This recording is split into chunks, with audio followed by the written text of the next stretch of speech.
Muy buenas tardes, un saludo especial en nombre de la doctora Gloria Estela López Jaramillo, presidente del Consejo Superior de la Judicatura, de los demás magistrados que integran la corporación. De igual forma, un saludo especial en nombre de la doctora Julieta Vega Vaca, directora encargada de la Escuela Judicial Rodrigo Lara Bonilla. Sean todos bienvenidos a esta conferencia virtual denominada Nuevo Código Electoral, principales reformas, que hace parte del ciclo de capacitación en Derecho Electoral. Luego de 34 años de vigencia del Decreto Ley 2241 de 1986, el pasado 18 de diciembre del 2020, el Congreso de la República aprobó el nuevo Código Electoral con el objetivo de modernizar y hacer más eficiente el sistema electoral. Este proyecto de ley estatutaria se encuentra en revisión de la Corte Constitucional como requisito previo a su sanción, promulgación y entrada en vigor. La conferencia de hoy tiene como propósito profundizar sobre las principales reformas al Código Electoral, como son los principios, ejes fundamentales, mesas tecnológicamente asistidas y escrutinios como temáticas fundamentales de esta nueva reglamentación. En esta oportunidad tenemos el gusto de contar con la doctora Carolina del Pilar Gaitán Martínez, abogada, especialista en Derecho Electoral, Gerencia Pública y Control Fiscal de la Universidad Nacional. Ha sido magistrada auxiliar en la sección quinta del Consejo de Estado, conferencista y capacitadora en distintas entidades del Estado, en especial en asuntos electorales. Actualmente, la doctora Carolina se desempeña como asesora externa del Centro de Estudios para la Democracia de la Registraduría Nacional del Estado Civil. Doctora Carolina del Pilar Gaitán, es un gusto tenerla con nosotros. Bienvenida, tiene el uso de la palabra. Muy buenas tardes. Muchísimas gracias, doctora Claudia Julieta Vega Vaca, directora encargada de la Escuela Judicial. Un saludo extensivo a la doctora Gloria Estela López Jaramillo, presidente del Consejo Superior de la Judicatura, y a todos los servidores y servidoras judiciales y demás personas que se han conectado para esta videoconferencia. La reforma electoral, como fue anunciada, fue aprobada en el Congreso de la República y actualmente se encuentra en el estudio de constitucionalidad por la Corte Constitucional. Esta reforma se dio por iniciativa de la Registraduría Nacional del Estado Civil y el Consejo Nacional Electoral y tuvo la colaboración armónica de diversas entidades como el Ministerio del Interior y el Consejo de Estado, además de la participación de los partidos y movimientos políticos. Así, se presentó ante el Congreso de la República una nueva normativa electoral con 252 artículos con el fin principal de modernizar los procesos electorales, de acuerdo con las nuevas tecnologías, armonizar las normas de procedimiento electoral con la Constitución de 1991 e incluir algunos pronunciamientos de la jurisdicción contenciosa electoral relacionados con el proceso electoral en sí. Les voy a hacer una presentación de unas cortas diapositivas en donde encontramos los puntos básicos de la reforma. Esta nueva normativa incluye los principios acordes con nuestra Constitución. Pasamos de 5 principios que se encontraban en el Código de 1986 de imparcialidad, secreto del voto, capacidad electoral, eficacia del voto, proporcionalidad de la función electoral a 25 principios en el nuevo Código Electoral. Algunos responden a la armonización de estas normas electorales con la Constitución política, como son la participación democrática, la equidad de género, la publicidad, la transparencia, la planeación, la inviolabilidad de los datos sensibles, la imparcialidad y la no discriminación. Otros son la adaptación de las normas a las nuevas realidades, como la neutralidad tecnológica y la responsabilidad ambiental. Asimismo, la adecuación normativa a los procedimientos actuales, como son los principios de integridad y de inmediación electoral. Y por último, algunos traídos de la jurisprudencia contenciosa electoral, como son la interpretación restrictiva, los principios pro hominem, pro sufragio y pro electoratem y de verdad electoral, entre muchos otros. De otro lado, esta reforma incluye cambios importantes relacionados con, además de la modernización de los procesos electorales, la ciudadanía juvenil, el censo electoral, la inscripción de candidatos, los jurados de votación, la responsabilidad ambiental, las encuestas y sondeos electorales, la observación electoral, entre muchos otros temas relacionados con el procedimiento electoral que serán abordados en el transcurso de esta charla con más profundidad. En este momento, como ya mencioné, se encuentra en estudio de constitucionalidad por la Corte Constitucional. Entonces, aún esta presentación que voy a hacer es la del el proyecto que fue enviado para estudio y todavía pues no es el definitivo. Los principios traídos de la jurisprudencia electoral que se encuentran en esta diapositiva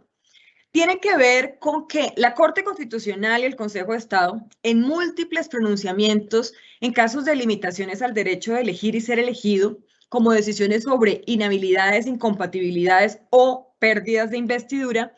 han señalado en diferentes oportunidades que por ser la pérdida de investidura una acción de carácter sancionatorio y las inhabilidades e incompatibilidades restringir y limitar los derechos fundamentales a elegir y ser elegido, estas son normas de orden público y su interpretación debe ser siempre restrictiva. Se debe aplicar el principio pro hominem, lo cual significa que no cabe su aplicación por analogía ni extensión y debe primar el derecho del elegido.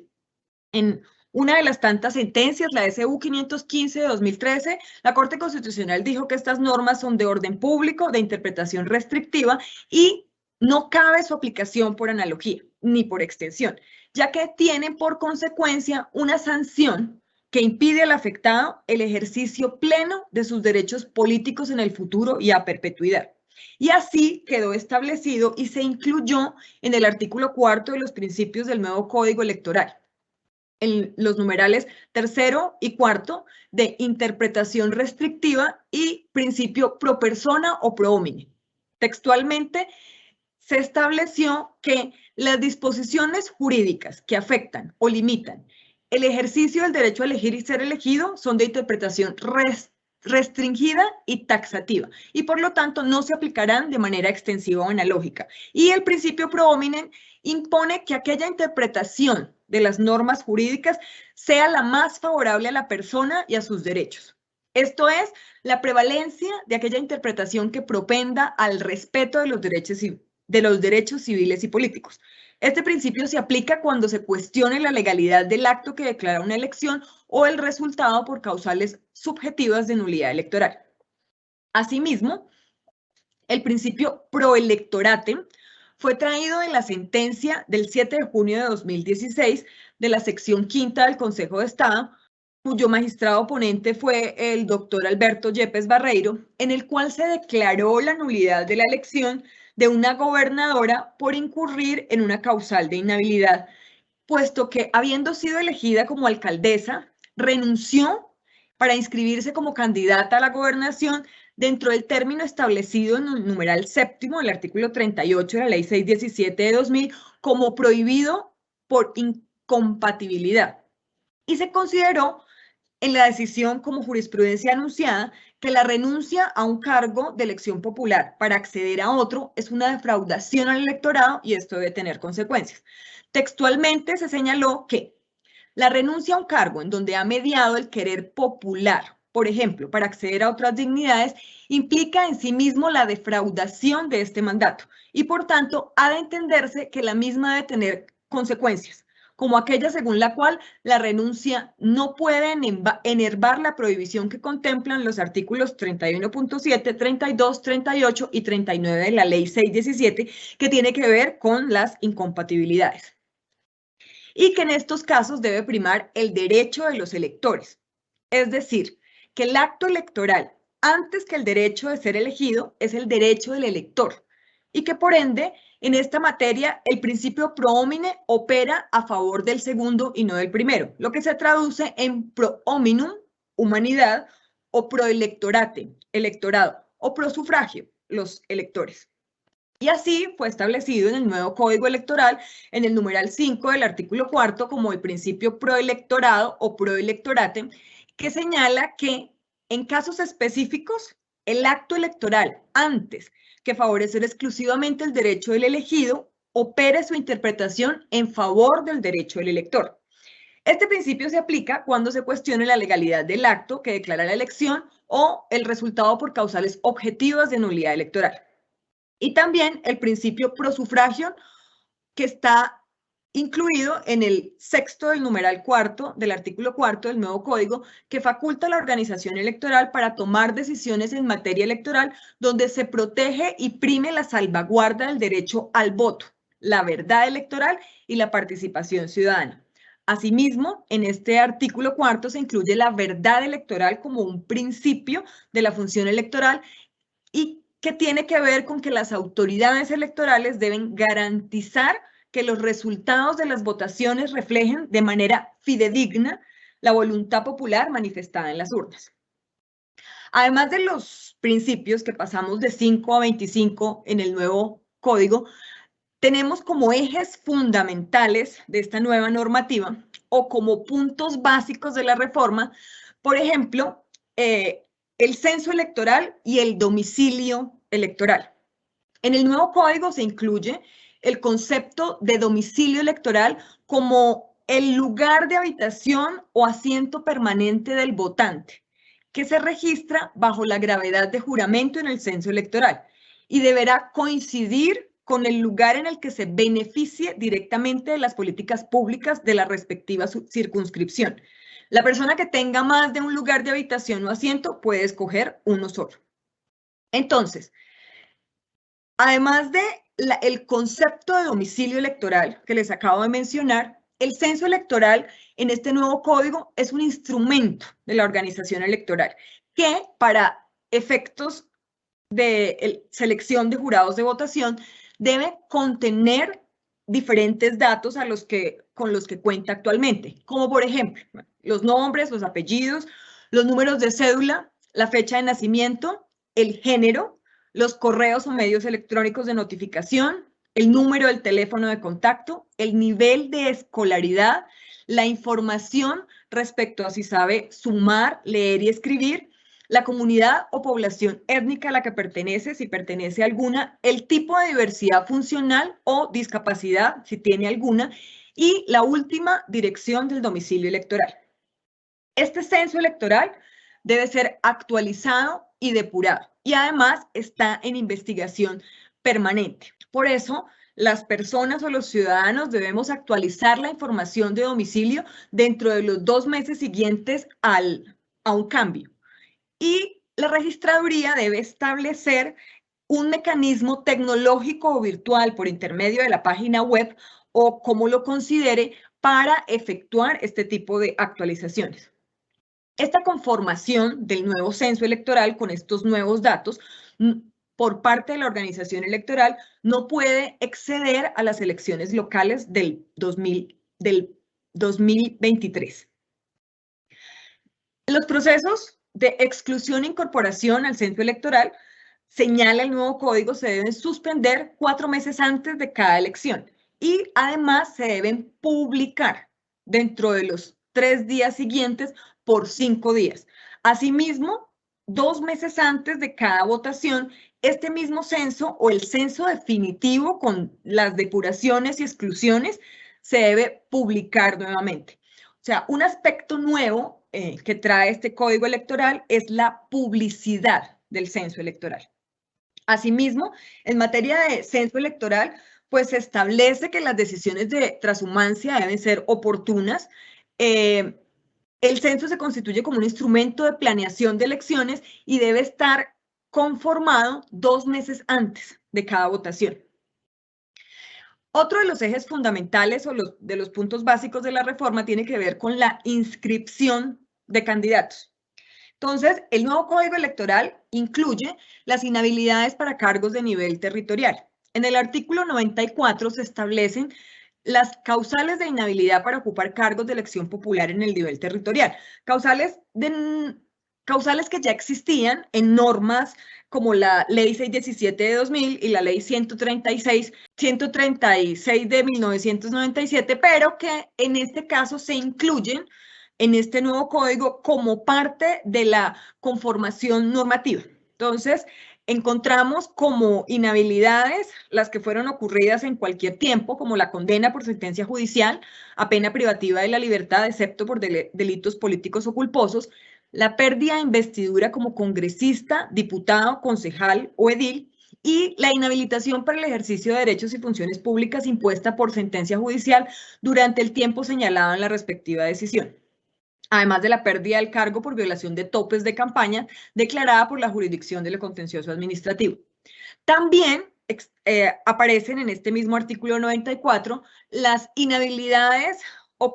en razón a situaciones ocurridas dentro del año anterior de la fecha de las votaciones en la respectiva circunscripción electoral, como son el ejercicio de cargos de fiscal, magistrado o juez de la República, el ejercicio de un cargo público con autoridad política, civil, administrativa o militar, conforme a las funciones previstas en la Constitución Política, la ley o el reglamento para el respectivo cargo. Y además, en esta nueva normativa de código se traen los conceptos de autoridad civil, política, administrativa y militar, de acuerdo a las normas que existen y la jurisprudencia al respecto de las altas cortes. Asimismo, como inhabilidades, aparecen el desempeño del cargo de contralor, personero, procurador o defensor del pueblo, la gestión de negocios o la suscripción de un contrato estatal con entidades de cualquier nivel que deba ejecutarse en el respectivo departamento o municipio, y la representación legal de personas jurídicas que administren tributos, tasas o contribuciones, además de la representación legal de entidades prestadoras de servicios públicos domiciliarios o de seguridad social en el régimen subsidiario. También aparecen las inhabilidades que tienen que ver con el vínculo por matrimonio o unión marital, de hecho, o parentesco hasta el tercer grado de consanguinidad, primero de afinidad, primero civil, con personas que ejerzan o hayan ejercido los cargos de fiscal, magistrado, juez, cargo público con autoridad civil, política, administrativa o militar, salvo que se trate de un empleo o cargo de carrera, judicial, administrativa o especial.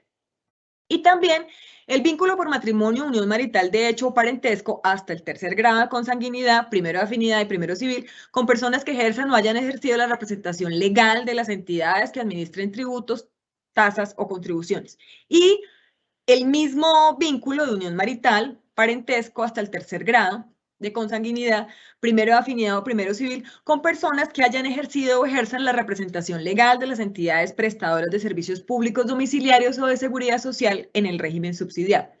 Como otras inhabilidades para los funcionarios de elección popular locales, aparecen inscribirse por el mismo partido, movimiento con personería o grupo significativo de ciudadanos para elecciones populares que deban realizarse en el mismo municipio, distrito y en la misma fecha con el cónyuge, el compañero permanente o un pariente hasta el tercer grado de consanguinidad, primero de afinidad o primero civil, y el inscribirse para cualquier cargo de elección popular dentro del periodo para el cual el ciudadano fue elegido como gobernador o alcalde.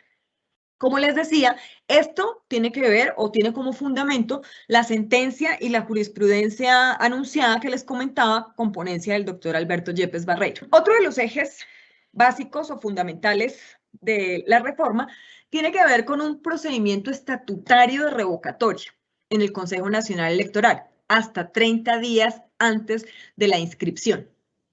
Como causales de la revocatoria de inscripción de candidatos aparecen 9, entre las que se encuentran la falta de calidades y requisitos para el cargo, de conformidad con la Constitución y la ley, la inhabilidad constitucional o legal, manifiestas y debidamente comprobadas, la doble militancia política, el incumplimiento de la cuota de género en las listas en las que esta es exigida por la ley, o sea, esto es en las corporaciones públicas, y cuando se inscribe un candidato distinto al del acuerdo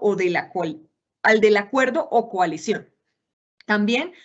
cuando los candidatos hayan participado en la consulta de un partido, movimiento, partido político distinto al que los inscribe. Y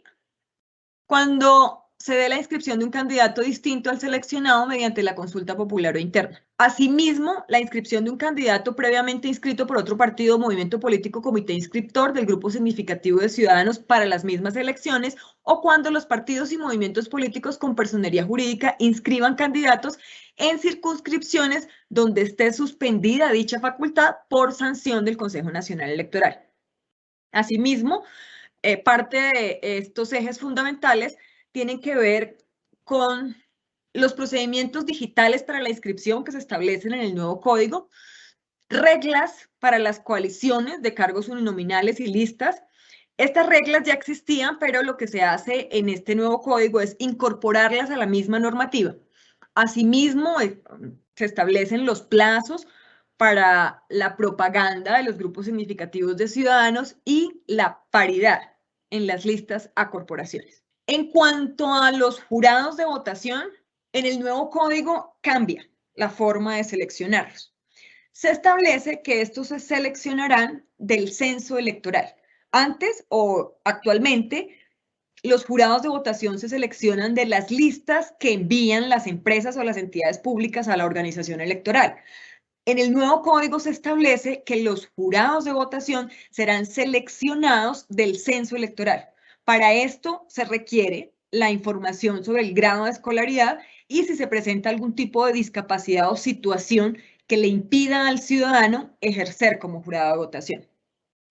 Frente a los jurados de votación, se deben seleccionar para cada mesa de 4 a 6 jurados y 3 en el exterior. Se garantiza la heterogeneidad y además las capacidades virtuales. También se señalan funciones y sanciones específicas y claras de acuerdo a las últimas directrices que se han formulado desde la organización electoral. Otro de los ejes fundamentales o los puntos básicos de la reforma tiene que ver con los testigos electorales. Entonces, se establece un proceso digital de acreditación, se establecen que las funciones se pueden desarrollar en más de una mesa, las capacitaciones virtuales para los testigos y cómo funcionarán los testigos remanentes. En cuanto al día de la votación, entonces se amplía la jornada electoral de las 4 a las 5 de la tarde. La jornada en el exterior se establece con unos días de anticipación y se establece el voto anticipado únicamente para las votaciones en el exterior. En cuanto a la propaganda electoral, se fortalecen las competencias del Consejo Nacional Electoral relacionadas con propaganda electoral. Se señalan directrices para la propaganda en redes sociales y se define un calendario electoral para las campañas, los controles y las consecuencias y el registro de proveedores y aportantes. Además, frente a estos puntos o ejes básicos de la reforma aparecen las encuestas y los sondeos, donde también hay un proceso digital de acreditación, un registro de personas naturales o jurídicas y los controles y sanciones para la transparencia. En cuanto a la violencia política, es uno de los puntos fundamentales y novedosos que se incluyen en este nuevo código electoral y se establece claramente un concepto y una definición de violencia contra las mujeres en la vida política. En el artículo 255 se señala qué se entiende por violencia política contra las mujeres y se establece que es cualquier acción, conducta u omisión realizada de forma directa o a través de terceros que basada en su género causen daño o sufrimiento a una o varias mujeres, sin distinción de su afinidad política o ideológica. Asimismo, que tengan por objeto o resultado menoscabar, desestimar, dificultar o anular el reconocimiento, goce o ejercicio de sus derechos políticos en el marco del proceso electoral y también en el ejercicio del cargo. Entonces, la violencia contra las mujeres, la violencia política contra las mujeres, comprende, entre otras, la violencia física, sexual, psicológica, económica y simbólica. Y se configura como violencia aquellas acciones, conductas u omisiones en contra de las mujeres basadas en su género, que causen o puedan causar la muerte violenta de las mujeres en razón de su participación o actividad política, que las agredan físicamente con el objetivo de restringir o anular sus derechos políticos, violencia sexual a una o varias mujeres y actos de acoso sexual que influyan en las aspiraciones políticas de las mujeres o en las condiciones o el ambiente donde las mujeres desarrollan su actividad política y pública. Asimismo, las amenazas o las intimidaciones en cualquier forma a una o varias mujeres o a sus familias, y que éstas tengan por objetivo anular o restringir los derechos políticos, incluyendo su renuncia a los cargos o a las funciones que ejercen. La difamación, la calumnia, la injuria o cualquier otra expresión que denigre a las mujeres en ejercicio de sus funciones políticas con base en estereotipos de género, con el objetivo de afectar negativamente su imagen pública o limitar o anular sus derechos políticos. Que se discrimine a la mujer en el ejercicio de sus derechos políticos por encontrarse en estado de embarazo, parto, puerperio, licencia de maternidad o de cualquier otra licencia justificada de acuerdo a la normativa aplicable. Que se divulguen imágenes o se revele información de las mujeres en ejercicio de sus derechos políticos por cualquier medio físico o virtual, en la propaganda político-electoral o en cualquier otra, que basadas en estereotipos de género transmitan o reproduzcan estos mismos estereotipos con el objetivo de afectar negativamente su imagen pública o limitar sus derechos políticos. También es violencia contra la mujer que se obstaculice o impida el acceso a la justicia de estas para proteger sus derechos políticos, que se impongan sanciones injustificadas o abusivas, que se impida o se restrinja el ejercicio de sus derechos políticos en condiciones de idoneidad e igualdad, que se limiten o nieguen arbitrariamente el uso de cualquier recurso o atribución inherente al cargo público que ocupa la mujer, y que se impida el ejercicio del cargo en condiciones de igualdad. Obligar a la mujer a conciliar o a desistir cuando se encuentre en un proceso administrativo judicial en defensa de sus derechos políticos, que se evite por cualquier medio que las mujeres en ejercicio de sus derechos políticos asistan a cualquier actividad que impliquen la toma de decisiones en igualdad de condiciones, que se proporcione a las mujeres en ejercicio de sus derechos políticos información falsa, errada, imprecisa, o se omita información que induzca a un inadecuado ejercicio de sus derechos políticos en condiciones de igualdad, que se restrinja el uso de la palabra de las mujeres en ejercicio de sus derechos políticos, impidiendo el derecho de voz, de acuerdo con la normativa aplicable y en condiciones de igualdad. Y asimismo que se impongan estereotipos de género en la realización de actividades y tareas ajenas a las funciones y atribuciones de su cargo o posición, o que tengan como resultado la limitación del ejercicio de la función política. Todas estas conductas hacen parte del concepto de violencia política frente a las mujeres, que, como les digo, es toda una novedad en este nuevo código electoral. Además de que se incluyen normas que tienen que ver con la lucha contra esta violencia que en el artículo anterior se conceptualiza, pues se señala claramente en el parágrafo que el incumplimiento de estas reglas sobre violencia será investigado y sancionado por el Consejo Nacional Electoral. Y de acuerdo con la Ley 1475 y la Ley 30 de 1994. Además, el Consejo Nacional Electoral puede solicitar a las autoridades competentes el otorgamiento de medidas preventivas y de protección a que haya lugar en los casos de violencia contra las mujeres. Los partidos y los movimientos también deben adoptar medidas y disposiciones en sus estatutos que prevengan, sancionen y eliminen la violencia política contra las mujeres. Asimismo, el Consejo Nacional Electoral y la Registraduría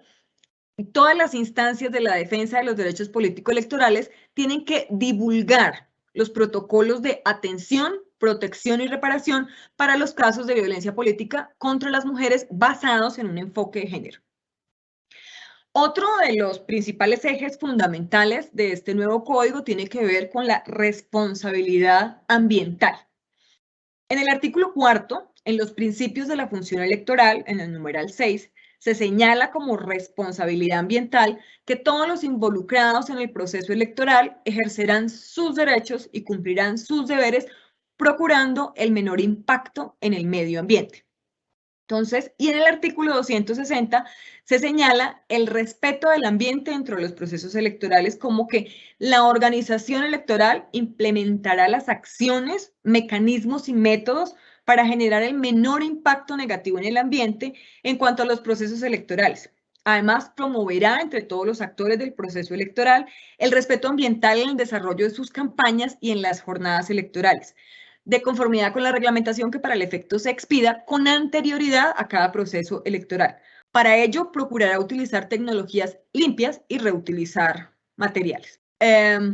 Otro de los puntos o ejes fundamentales de la reforma tiene que ver con el fortalecimiento de la Registraduría Nacional del Estado Civil. Y ahora les comentaré sobre las mesas tecnológicamente asistidas. Esto es un punto muy importante en el nuevo código que tiene que ver con las formas de votación o el voto electrónico o presencial o mixto. Mucho se ha dicho sobre el voto electrónico, pero el que quedó establecido en el nuevo código electoral tiene que ver con un medio tecnológico que tiene que permitir al elector que una vez identifica y valida la selección electrónica de los candidatos o las listas, pero este medio electrónico genera una constancia física que debe ser depositada en la urna y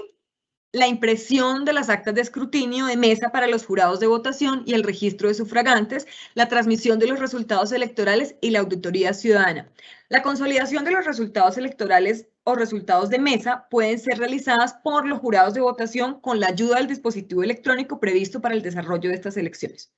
Asimismo, se establece en este tema del voto electrónico presencial o mixto la auditoría no solo de la organización electoral, de la Registraduría Nacional del Estado Civil y del Consejo Nacional Electoral, sino una auditoría permanente y en tiempo real de los partidos políticos y de los demás actores, o sea, los observadores nacionales e internacionales. Asimismo, se establecen auditorías técnicas. Entonces, la organización electoral diseñará todo el plan de auditoría imparcial para estas tecnologías que se utilizarán en cada proceso. Entonces, este plan debe abarcar auditorías de funcionalidad, seguridad digital y código fuente. El plan debe ser socializado con los partidos y movimientos políticos, los grupos significativos de ciudadanos, las coaliciones y las organizaciones de observación electoral y debe ponerse en marcha a más tardar 6 meses antes de la respectiva elección. Esto se señala en el nuevo código en el artículo 251, que también establece que la puesta en práctica del plan de auditoría informática electoral debe participar también el Ministerio Público y tienen derecho a intervenir los auditores de los partidos, de los movimientos políticos con personería, los grupos significativos de ciudadanos y los expertos nacionales e internacionales acreditados por la organización electoral. Asimismo, la Registraduría y el Consejo Nacional Electoral tienen que elaborar un compromiso de confidencialidad que se debe suscribir con expertos nacionales e internacionales y los auditores de sistemas que participen en estos ejercicios para garantizar la seguridad y la reserva de la información del proceso electoral. En todo caso, este compromiso debe permitir que los expertos nacionales e internacionales y los auditores de los partidos acreditados informen sobre todos los hallazgos y hagan seguimiento a las respuestas implementadas en los términos de esta ley. El Consejo Nacional Electoral es quien establece los mecanismos de acreditación para estos expertos nacionales e internacionales y los auditores, por tarde 6 meses antes de la puesta en marcha del plan. Estos expertos nacionales e internacionales acreditados y los auditores de los partidos y movimientos políticos con personería jurídica de los grupos significativos de ciudadanos deben elaborar un informe de auditoría siguiendo los estándares internacionales para que sea radicado en la organización electoral. Y estos hallazgos deben ser respondidos por la organización electoral. Y si fuera necesario, ejecutar planes de acciones correspondientes. Asimismo, la organización electoral tiene la obligación de publicar en su página web un informe final donde especifique la forma en que fueron respondidos estos hallazgos y todas las razones técnicas que los fundamenten. Asimismo, dentro de estos ejes fundamentales o puntos básicos de la reforma, se establece un plan de contingencia y ciberseguridad y la coexistencia con la votación tradicional, lo cual significa que el voto electrónico o voto mixto, que ya les explicaba, coexiste con la votación tradicional, puesto que el nuevo código establece un principio de progresividad. Esto es que el voto electrónico mixto no se puede implantar de una sola vez, sino que debe responder a unos planes piloto que debe establecer o realizar la Registraduría Nacional del Estado Civil con anterioridad, y la implementación del voto electrónico mixto debe ser progresiva, no puede ser de una sola vez. En cuanto a los escrutinios, frente a los escrutinios hay un punto importante que tiene que ver con la incorporación de la jurisprudencia del Consejo de Estado. Las decisiones, algunas decisiones del Consejo de Estado frente a algunas situaciones que se dieron en el pasado relacionadas con los escrutinios. Entonces, además de los principios señalados por la jurisprudencia incluidos en el nuevo código, en el fallo que se declaró la nulidad de 3 senadores de la República para el periodo 2014-2018, la sección quinta en decisión del 8 de febrero de 2018, ante la dificultad de recoger la información del proceso electoral, determinó medidas como que la organización electoral debe conservar y custodiar los documentos electorales físicos y electrónicos. Debe adquirir un software interno de escrutinios propio para la organización electoral que permita la trazabilidad desde el escrutinio de mesa hasta la declaratoria de elección, y debe designar el personal idóneo para la prestación del servicio de soporte técnico especializado. Además, debe implementar medidas correspondientes que mantengan los ordenadores actualizados y las respectivas copias de seguridad que resguarden la información electoral. Estas medidas fueron acogidas en el artículo 178 del nuevo código, que señala que las plataformas tecnológicas para los escrutinios, la Registraduría Nacional del Estado Civil debe disponer de una plataforma tecnológica para soportar las diligencias de escrutinios adelantadas por las diferentes comisiones en el ámbito local, municipal, distrital y departamental, y el Consejo Nacional Electoral, con todas las garantías de funcionalidad y seguridad. Esta plataforma tecnológica de escrutinios también debe permitir guardar copias digitales del trabajo y de los resultados de todas las comisiones escrutadoras, copias que deben ser custodiadas por la Registraduría Nacional del Estado Civil y estar disponibles para cualquier investigación de las autoridades de control y de los organismos judiciales. En el artículo 180 del nuevo código también se establece que la Registraduría, en ejercicio de la Secretaría de las Comisiones Escrutadoras, debe mantener bajo su custodia las copias digitales del desarrollo del proceso electoral, tales como los archivos de preconteo, el desarrollo de cada nivel y los diferentes escrutinios, la digitalización de los documentos electorales y de todos los datos que fueren necesarios para las investigaciones que se adelanten en diferentes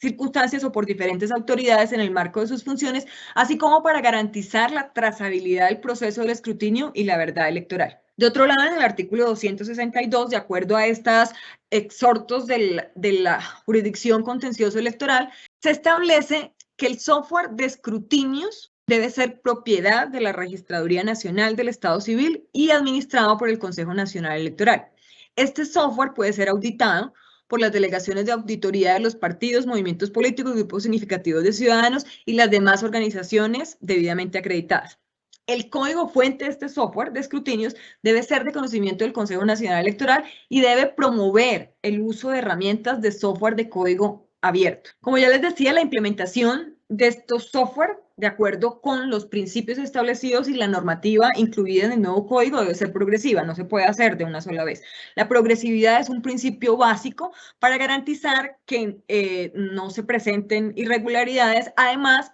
porque se establecen planes piloto para poder diseñar o realizar de la mejor forma posible el cambio del voto tradicional al voto mixto o electrónico. Entonces, como ya les decía, esta progresividad está señalada en el artículo 244 y básicamente lo que dice es que la registraduría debe implementar en las circunscripciones que ella defina de manera progresiva los sistemas de asistencia tecnológica en los procesos electorales. Estos sistemas pueden existir simultáneamente con la votación tradicional.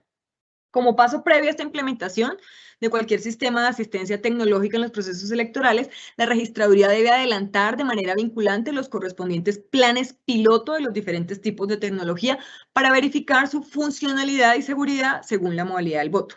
Para esta implementación, los sistemas de asistencia tecnológica en los procesos electorales, luego de adelantar pruebas técnicas y las etapas de preparación tecnológica y de seguridad, debe socializarla con los partidos y movimientos políticos, con personería, los grupos significativos de ciudadanos, para que estos puedan expresar por escrito en la etapa preelectoral sus recomendaciones con el objeto de mejorar constantemente los sistemas utilizados en las diferentes elecciones que se realicen. Asimismo, para garantizar esta progresividad, la registraduría debe establecer un procedimiento que permita en cada proceso electoral la implementación de planes piloto vinculantes del modelo de voto presencial electrónico mixto de hasta un 10% en la totalidad de mesas de votación. Para esta implementación de planes vinculantes se debe tener en cuenta los programas de desarrollo con enfoque territorial como prioritarios, como forma de avanzar en la presencia integral del Estado. Se mantienen principios como la preclusividad y se establecen claramente los auditores de los sistemas de los partidos políticos y la posibilidad de la auditabilidad segura de acuerdo a la trazabilidad de todos los procesos. Como medios tecnológicos utilizados en los procesos electorales por parte de la organización electoral, se debe asegurar esa trazabilidad de los procesos, el debido tratamiento de la información y todas las condiciones de integridad, seguridad, disponibilidad, garantizando que sea confiable, accesible, verificable, auditable, transparente y sobre todo el carácter secreto del voto. Entonces, como conclusiones finales, podríamos decir que esta reforma al nuevo código pretende modernizar los procesos electorales de acuerdo con las nuevas tecnologías, armonizar las normas de procedimiento electoral con la Constitución de 1991 e incluir algunos pronunciamientos de la jurisdicción electoral relacionados con el proceso electoral, cuyos principales puntos son, como ya les comenté, la paridad en las listas para corporaciones, el voto mixto y la utilización de nuevas tecnologías de una forma progresiva, asimismo como cambios en la selección de jurados de votación y escrutinios. En este momento doy paso a la doctora Mónica Cuellar para la ronda de preguntas. Muchas gracias. Muchísimas gracias, doctora. Y pasamos al fragmento de preguntas de las más relevantes acá en el chat. Primera pregunta, doctora Carolina. ¿Se mantiene la posibilidad de revocar la inscripción de candidatos por el Consejo Nacional Electoral? ¿Cómo funciona esto, doctora? Efectivamente, como les decía en un principio, se han fortalecido algunas funciones del Consejo Nacional Electoral, entre estas la revocatoria de la inscripción de los candidatos en unos casos específicamente señalados en el nuevo código. Entonces, el artículo 92 establece la competencia del Consejo Nacional Electoral y el artículo 93, ¿cuáles son esas causales de revocatoria de inscripción de candidatos? Es como la falta de calidades y requisitos para el cargo, de conformidad con la Constitución y la ley, las inhabilidades constitucionales y legales manifiestas y debidamente comprobadas, la doble militancia política, el incumplimiento de la cuota de género, entre muchas otras, y se establece un procedimiento especial en esta ley estatutaria para que se realice esta revocatoria de la inscripción. Y también se señala explícitamente que el Consejo Nacional Electoral no puede revocar la inscripción de candidaturas por sanciones de carácter administrativo y disciplinario impuestas a funcionarios elegidos por voto popular. La siguiente. Gracias, doctora, gracias. ¿Cómo se seleccionarán los jurados de votación? Como ya les había contado, ya no se van a seleccionar como se venía haciendo, sino que dentro de la actualización de los datos del censo electoral se debe informar situaciones como grado de escolaridad o alguna situación que impida ejercer como jurado de votación, porque la selección de jurados de votación se hará directamente desde el censo electoral o a partir del censo electoral. Y se señalarán los jurados de votación de acuerdo al lugar en donde estén inscritos para votar. Siguiente pregunta. ¿Cuáles son los tipos de votación que se incluyeron en el código? Entonces, como les venía diciendo, aparece el voto mixto y el voto anticipado como novedades, pero sigue coexistiendo con el voto manual, que es el que conocemos actualmente. Como les decía, el voto mixto es el marcado por el votante con la ayuda de la tecnología en el proceso de emisión y conteo. en una terminal electrónica donde se consigne la preferencia del elector, que debe producir una constancia que sea depositada en la urna ante el jurado de votación. Y el voto anticipado, que únicamente funciona para elecciones en el exterior y que es el que es depositado con fecha anterior al evento electoral correspondiente en el lugar que se determine para tal fin, pero es solo para las votaciones en el exterior, de acuerdo con lo establecido en el artículo 51 de la ley 1475. No, pero claramente establece la normativa que no se pueden conocer los resultados de manera anticipada. El escrutinio se realizará única y exclusivamente de la forma señalada en el código, esto es, después de las 5 de la tarde que se cierren las mesas de votación. Muchas gracias. Un agradecimiento muy especial a la doctora Carolina del Pilar Gaitán Martínez por su clara y ponderada explicación sobre las principales reformas al Código Electoral, como bien lo explicó en esta conferencia, doctora, tales como los ejes fundamentales, las mesas tecnológicamente asistidas y los escrutinios, para estar atentos frente al cumplimiento de las distintas garantías jurídicas que tienen asiento en las normas constitucionales, ya que al realizar el seguimiento de estos aspectos de la reforma al Código Electoral, como son precisamente el censo electoral, domicilio electoral, la inscripción de candidatos, jurados de votación, encuestas, sondeos, voto electrónico, y la incorporación de la jurisprudencia del Consejo de Estado, la implementación progresiva de software, entre otros, que ayudan a velar precisamente por su implementación. Y sobre todo, doctora, por estos puntos básicos de la reforma y la nueva normatividad electoral. Nuestros agradecimientos. De igual forma, a los servidores y servidoras judiciales y a todas las personas que actúan en el sector justicia que se conectaron a esta conferencia virtual. Muchísimas gracias. Un feliz resto de día para todos.